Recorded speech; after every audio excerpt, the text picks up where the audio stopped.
They say some moments don't just linger, they etch themselves into the fibers of your being, like invisible scars your mind keeps tracing, over and over, even when you wish you could forget. For me, that moment happened at my brother Ryan's engagement party. That was the night I realized I wasn't just the forgotten sister.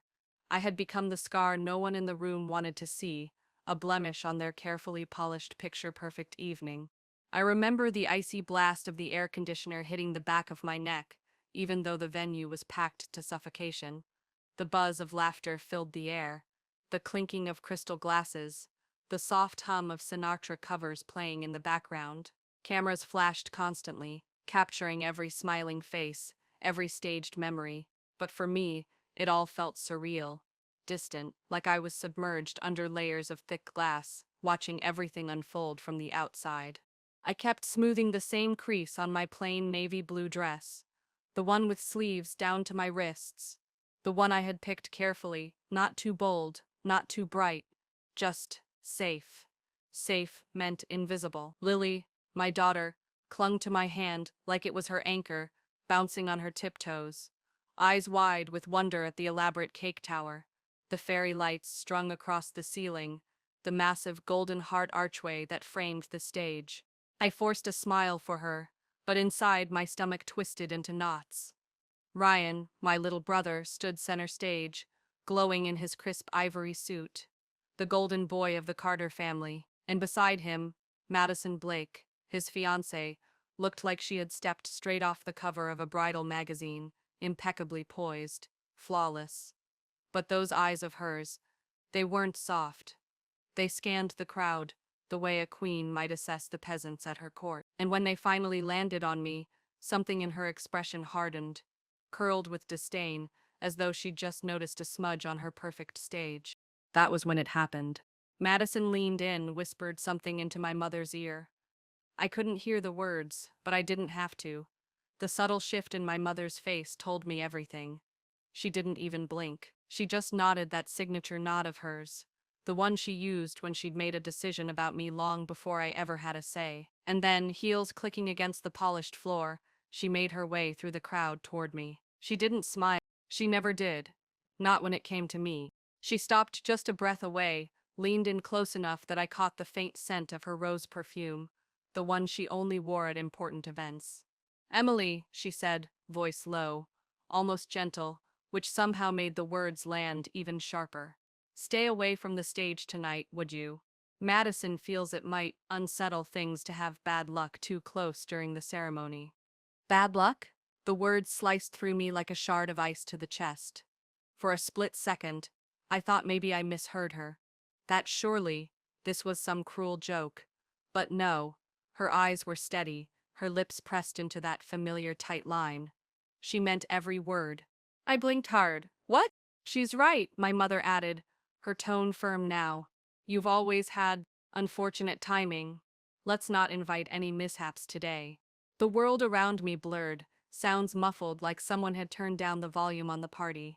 Conversations carried on, champagne flutes clinked, laughter floated through the air, but I stood frozen as if the whole room had tilted on its axis. I could feel the invisible weight of glances being cast in my direction, some polite enough to pretend they hadn't heard, others openly avoiding my gaze, pretending they didn't care.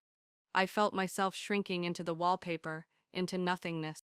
It shouldn't still hurt this much, not after all these years of being the family scapegoat. But it did. It always did. The unspoken blame for Dad's accident when I was a kid. The whispers about my failed marriage that haunted family gatherings like ghosts no one dared name.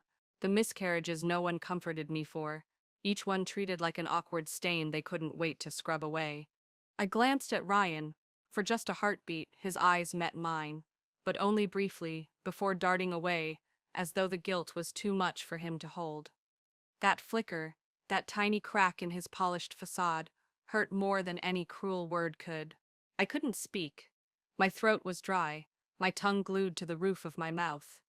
I nodded, just a small, pitiful nod, then took a step back, clutching Lily's small hand tighter than before. "Why can't we go up there, Mama?" she asked, her sweet voice tinged with confusion and innocence only a child can have. I crouched beside her, forcing my voice into something that sounded calm, steady, not like the hollow wreck I felt inside. Because, sweetheart, I whispered, sometimes people don't see what's really special. She tilted her head, frowning, those big brown eyes narrowing the way they do when she's trying to piece together something that doesn't add up. She looked at Madison, then back at me. And in that tiny, silent pause, something flickered across her face. A knowing, a sharpness far beyond her years. That was the moment I should have realized Lily Carter wasn't going to let this slide. And before we dive into the part where everything in that pristine ballroom came crashing down, and trust me, you won't want to miss that. Maybe pause for a heartbeat, hit like if this story speaks to you, and subscribe if you believe. Like Lilith, sometimes the smallest voices can crack the loudest rooms. Because stories like ours, the ones no one wants to hear, deserve to be heard. And if you've ever felt like the girl in the corner of the family photo, forgotten, cropped out, dismissed, then this one is for you. I wasn't always the girl they whispered about, the one branded as the family's bad omen. There was a time, fleeting, fogged over like an old photograph left out in the rain, when I was just Emily Carter, a quiet girl who carried oversized dreams in her small-town heart and laughed too loudly in libraries and at the dinner table. But somewhere along the way, the world forgot to see me, or perhaps worse, they began to see only the parts of me they wanted to see, the inconvenient, the broken, the backdrop to other people's shining moments. I was 8 the night my father died. It was one of those cruel freak accidents that feel too cinematic to be real.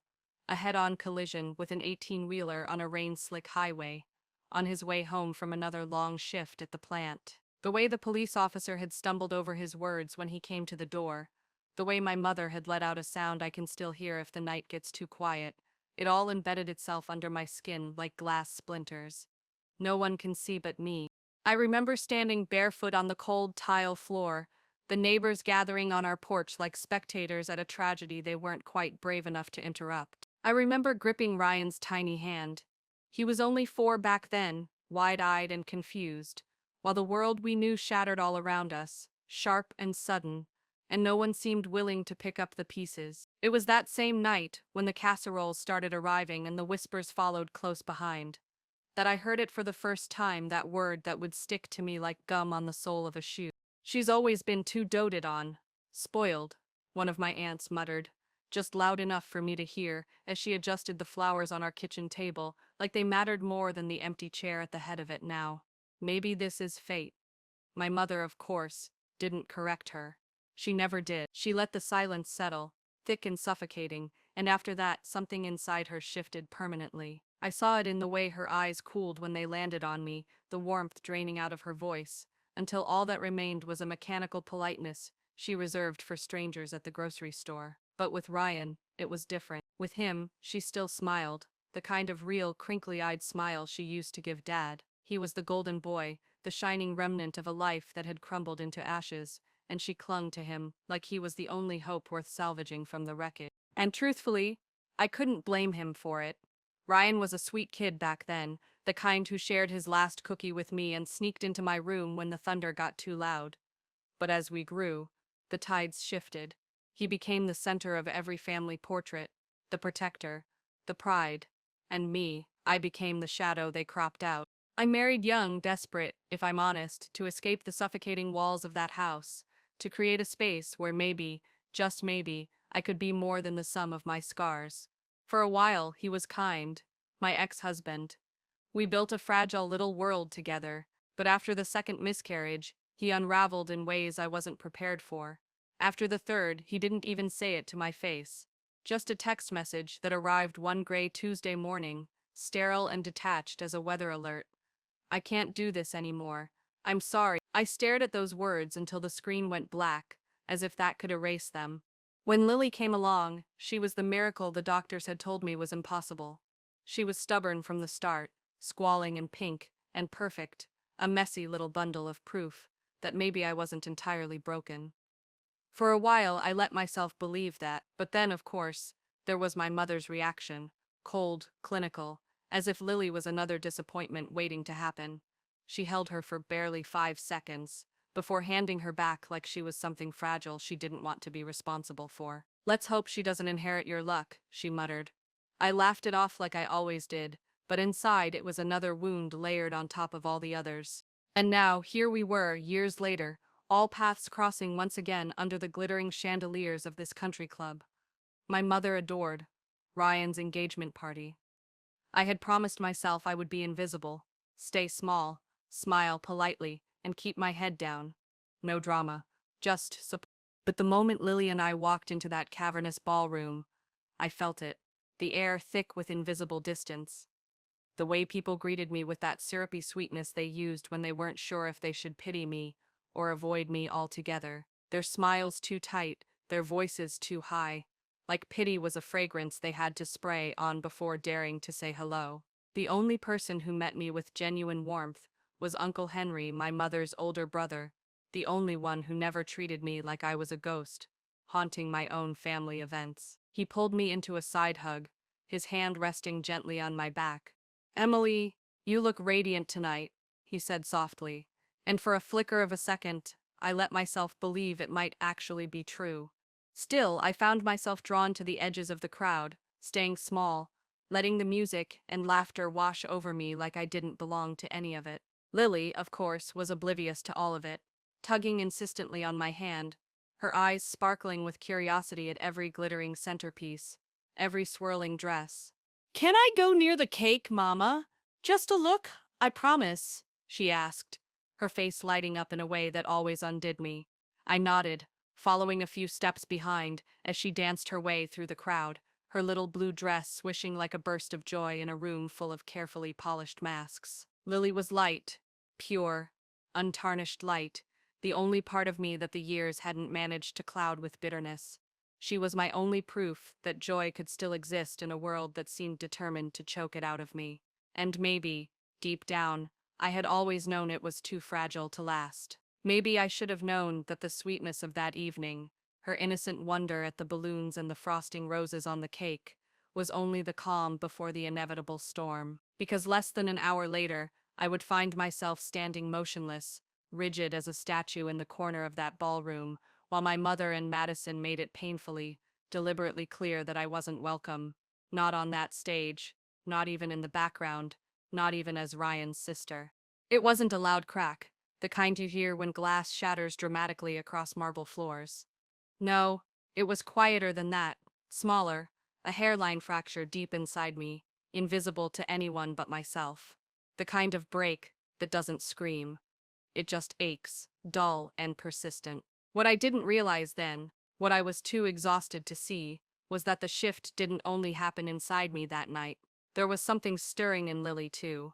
And what unfolded next would do what I had never dared to bring the entire, carefully orchestrated evening to a halt.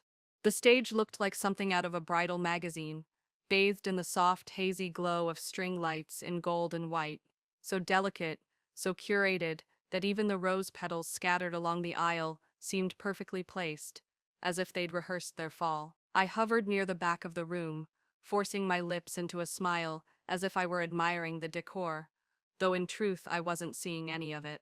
All I could hear were the echoes of my mother's words, looping through my head, like some twisted children's rhyme gone sour.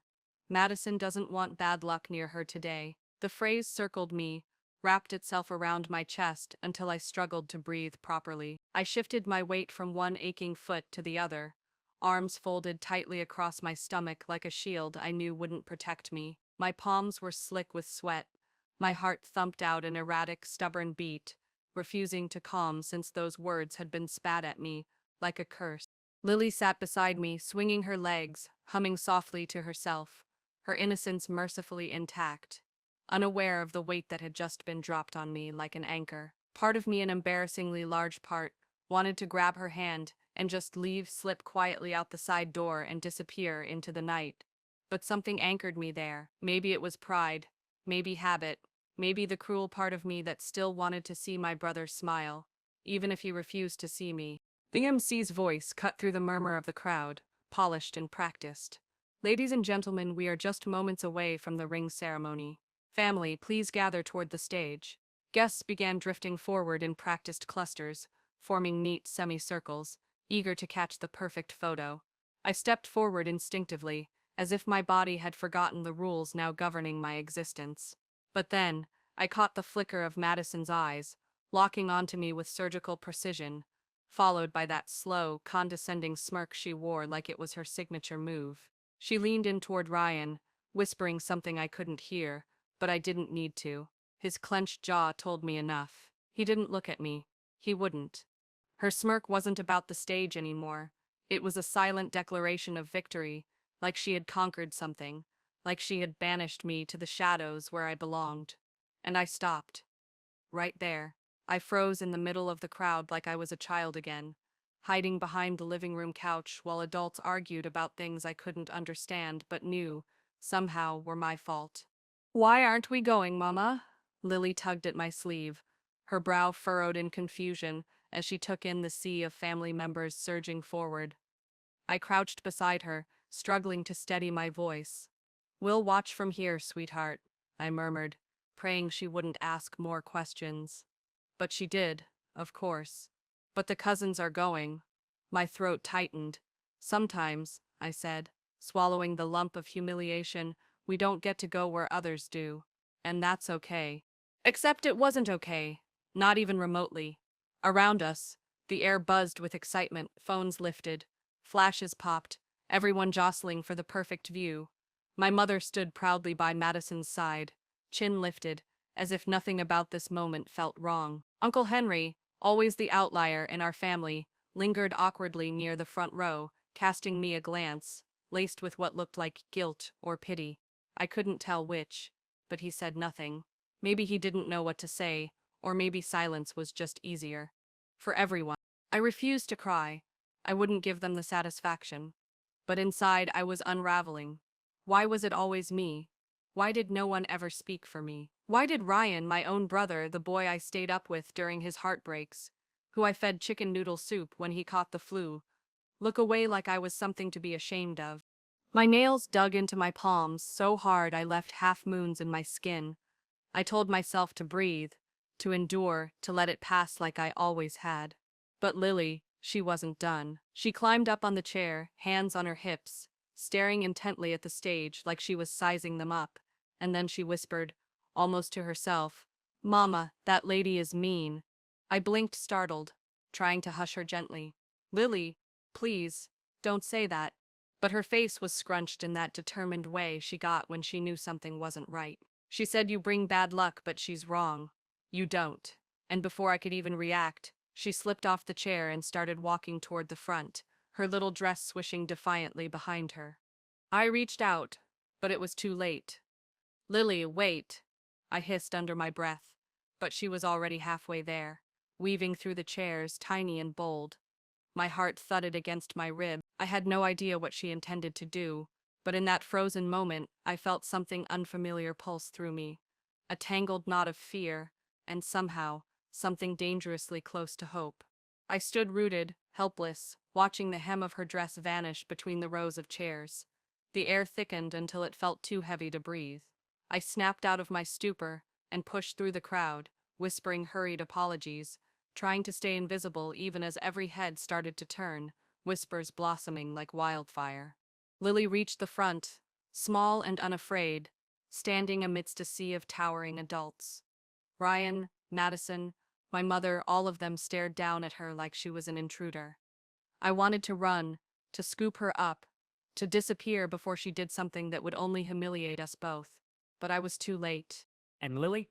She didn't hide, she didn't hesitate. She stood there, straight-backed and unshaken, like she belonged. Ryan looked utterly lost, confusion clouding his face as if the foundation beneath him had cracked without warning. My mother's expression, usually so carefully composed, slipped for the briefest of seconds, her lips parting slightly, her eyes widening, not enough to draw attention from the crowd, but enough for me to see the armor she wore falter. And then it happened. Lily gripped the microphone with both of her tiny hands, her small fingers curling around the metal like it was the only thing keeping her anchored in that vast, staring sea of strangers and family alike. She tilted her chin upward, meeting the silent, expectant faces that towered over her, and spoke in a voice clearer, firmer than I had ever heard her use outside the safety of our tiny apartment. "Can I say something about the bride?" The room froze. It wasn't just the murmurs that stopped, or the clinking of glasses, it was everything. It was as if time itself had been caught in a photo still. Forks hovered midair, phones paused mid-shot, even the chandeliers seemed to dim, as if the room held its collective breath. Madison blinked, her polished veneer faltering for the first time all night, the mask of perfection slipping just enough to reveal the cracks beneath. "Sweetheart, maybe now's not the right," she tried to interrupt, her tone coated in that faux sweetness she reserved for those beneath her. But Lily pressed on, eyes forward, voice unwavering, her posture still as if she had rehearsed every word in her dreams. "My name is Lily, I'm 7, and I want to talk about something I heard Aunt Madison say." My knees nearly buckled beneath me. I clung to the back of a chair for balance, my breath caught somewhere between pleading and terror. "Please don't, baby. Please don't."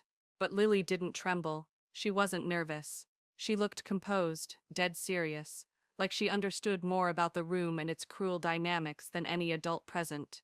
"She said my mama brings bad luck," she continued, her voice cutting through the thick silence like a beam of light through fog. "But that's not true. My mama is the best person I know." I stood frozen, powerless to move, while her words shattered the air around me. "She takes care of me all by herself," she pressed on, as if the weight of the stairs didn't faze her. "She makes me chicken soup when I'm sick. She reads me stories when I'm scared of the dark. She doesn't yell, she hugs. She says love should be kind and quiet." A soft, audible gasp rippled through the crowd, though I couldn't tell who it belonged to. Lily turned now, locking her gaze directly on Madison with a stare that was steady and unblinking, as if daring the woman to deny the truth. "And you were mean," she said, her voice dipping lower, firmer. "You didn't say it nicely. You didn't even look sorry." Madison's mask fractured completely. Her eyebrows shot up, her lips tightening as though she was trying to contain the panic rising inside her. I glanced at Ryan, whose face was unreadable, his eyes fixed on Lily like he had never seen her, or me before. But Lily wasn't finished. "And you also said something else," she added, her tone softening into something almost conspiratorial, as if she were sharing a secret only the two of them understood. "You said you didn't even like my Uncle Ryan, that he was just a good match." The sharp collective intake of breath from the guests was so sudden it sliced through the room like a blade. I saw someone lower their phone, mouth hanging open. Madison's cheeks flushed a shade deeper than I thought possible, as she stepped forward, frantic now, her composure slipping through her fingers. "That's enough. She's a child. She doesn't know what she's saying." But no one moved, not the MC, not the guests. No one dared speak, because in that moment, all the noise I had spent my life fearing, the whispers behind my back, the judgment that clung to me like second skin, the suffocating pity, they all vanished. The silence now was different. It wasn't empty, it was charged, dangerous, and alive. Because Lily hadn't just stood up for me, she had ripped open the seams of their delicate performance, exposed the rot beneath the gloss, and everyone was watching as the fabric of their perfect evening began to unravel. I couldn't quite believe it myself. My heart hammered wildly against my chest. But for once, it wasn't from fear. It was something else entirely. Pride, raw, unfamiliar, and powerful. For the first time in my life, I didn't feel like I had to apologize for existing. I didn't feel small, I didn't feel wrong. And though I couldn't predict what would come next, I knew, with unshakable certainty, that the silence was about to shatter. The world seemed to stop spinning altogether. Lily, tiny and defiant, stepped away from the microphone, standing alone in the center of that lavish stage, framed by fairy lights and petals. Her chin lifted high like she owned the room. Around her, the crowd sat in stunned stillness. Adults shifted uncomfortably in their seats. The MC had quietly lowered his microphone, unsure how to reclaim control. The photographer, bless him, had stopped snapping pictures, his camera hanging limp at his side. Even the room's ornate chandeliers seemed to flicker, as though they too were stunned by the audacity of a 7-year-old. I remained frozen where I stood, my breath caught so tight in my lungs it hurt.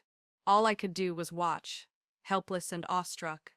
Madison stood rigid, her face drained of color, her lips parted in shock, as if Lily's words had physically slapped her. She darted a glance at Ryan, perhaps hoping he'd take the lead, smooth things over, laugh it off, regain control of the narrative. But he didn't. He stood stone still, mouth closed, shoulders tight with something that almost resembled shame. And then his gaze flicked from Lily to Madison, and finally, slowly, to me. And in that heavy pause, something unspoken passed between us. For the first time in years, I saw something in Ryan's eyes that wasn't pity or dismissal. He saw me, not as the burden, not as the outcast in the corners of family photos, but as his sister, as Lily's mother, as someone who had carried pain and blame in silence for far too long. And maybe, just maybe, he finally saw how much strength it took to stand in the shadows while they pretended I didn't exist. And then I saw her, my mother, arms folded tightly across her chest, her face carved into that mask of indifference she wore like armor at every family gathering. Yet even she couldn't hide the minute betrayals of her body language, the rigid line of her jaw, the twitch at the corner of her brow, the way her gaze darted, uncertain, as if she'd just realized the control she'd clung to all these years was slipping through her fingers like sand. She wasn't in command anymore. The room no longer answered to her rule. And it was Uncle Henry who broke the suffocating silence first. He clapped just once, but in the hush of the ballroom, it rang out louder than any speech, louder than any toast, loud enough to make people blink and look around, as if they'd all been jolted awake from the same shared delusion. Then, in his slow, deliberate way, he made his way toward the stage, his shoes clicking against the marble floor, each step a quiet rebellion. When he reached Lily, he didn't say much, just bent down, whispered something only for her ears, and placed a warm, steady hand on her small shoulder. Whatever it was, she nodded, her expression softening into the faintest smile as her little hand slipped trustingly into his. He turned next to Madison, his voice quiet but laced with steel, as he said what no one else dared. I think the little one just said what the rest of us have been too polite, or too cowardly, to say aloud. Maybe it's about time we stop pretending kindness is optional. His words fell like stones in still water, sending ripples no one could ignore. Madison looked cornered, her carefully curated facade collapsing as her jaw clenched in fury. This is absurd. She's a child. Children exaggerate, she hissed. But Uncle Henry didn't blink, didn't soften. No, he said, his voice even calmer now. Children speak truths adults are too afraid to face. And it was Ryan who finally exhaled then, a long, slow, bone-deep exhale, as though the weight of years was being drained from him in that breath. His voice, when it came, was quiet but heavy with something undeniable. Did you really say that about Emily? He asked Madison, though his tone carried more ache than accusation. She straightened, defensive, her lips curling into a sneer. It was a private conversation. But you said it, Ryan replied, and though his voice cracked just slightly on those words, the crack was more powerful than a shout. Madison said nothing. She had no more lies left that the room would swallow. Ryan shook his head slowly, as though shaking off years of denial, self-deception, and complicity. I can't, he said almost to himself. I can't do this, Madison. Not like this. My mother gasped, a sharp, affronted sound, and stepped forward. Ryan, don't be rash, she warned. But when he looked at her, there was something different in his face, something steely, something I had never seen before. I've been rash my whole life, Mom, he said, and his voice broke again, softer now, like an apology aimed at me as much as her, by staying quiet when I should have stood up for her. My knees buckled slightly, and I gripped the back of a chair to steady myself as he finally turned to me. Emily, I'm sorry, he said, and those two words, so simple yet so overdue, roared inside my chest like a tidal wave. Madison, scrambling to salvage control, hissed, "You're making a mistake." But Ryan only shook his head, a calm, resigned shake that held more clarity than I'd ever seen in him. No, Madison, I think I've been making mistakes for years. And then, without ceremony, he slid the engagement ring from his finger, the one he was supposed to place on her hand, and set it gently on the stage beside her, a quiet, devastating full stop to their story. The room erupted into stunned silence, the kind that weighs on your shoulders like wet cement. Then he crossed the stage to me. He didn't speak, didn't explain. He simply pulled me into his arms, holding me tight in a way that felt like he was trying to make up for every year he hadn't, for every moment he'd turned away. And when he finally let me go, he crouched down and swept Lily into his arms as well. "I'm proud of you," he whispered to her, his voice breaking. She beamed, her gapped smile lighting up the room like nothing else could. And just like that, the silence didn't feel cruel anymore. It didn't feel suffocating. It felt freeing. The next morning, I woke to a text from Ryan. "I hope you know how proud I am of you. Of Lily. I'm sorry it took me this long to say it." I read it twice, then a third time, and the tightness in my chest wasn't the familiar ache of grief this time. It was something gentler, like healing slipping in through the cracks I had never dared to believe could close. Because it wasn't really about the apology, it was about being seen. For the first time in as long as I could remember, I wasn't invisible. I wasn't just the footnote to someone else's celebration. I wasn't the bad luck charm they pushed into the shadows. Later that week, Ryan stopped by, just him. No Madison, no entourage.